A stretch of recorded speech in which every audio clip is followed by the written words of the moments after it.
చేసిన తల్లిదండ్రులు పెళ్లి చేసుకున్నాక ఆ కుమారుడు ఏం చేస్తున్నాడండి? ఆ కుమారుడికి తల్లిదండ్రుల మీద ఏముండాలి? మీకు ఎవరికైనా తెలిస్తే కొద్దిగా చెప్పండి, నేను వింటాను. వీళ్ళు ఎలాంటి వాళ్ళు చెప్తాను చూడండి.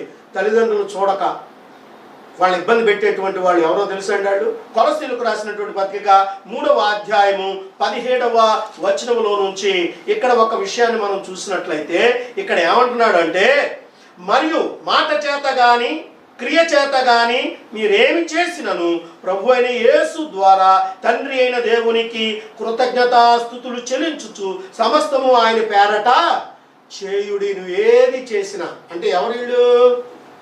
తల్లిదండ్రులు దూషించేవాళ్ళు, తల్లిదండ్రులకు అవిధేయత చూపించేవాళ్ళు, తల్లిదండ్రుల యొక్క మాట ధిక్కరించేటువంటి వాళ్ళు, ఈ యొక్క ప్రాణాన్ని భూమి మీదకి తీసుకొచ్చినటువంటి వాళ్ళు, ఆ యొక్క ప్రాణాన్ని నిలబెట్టినటువంటి వాళ్ళు, ఆ యొక్క బాల్య దిశలో నువ్వు ఉన్నప్పుడు ఆ చిన్నగా కొద్దిగా ఉన్నటువంటి నిన్ను అనేక రకాలుగా నిన్ను పెంచి పెద్ద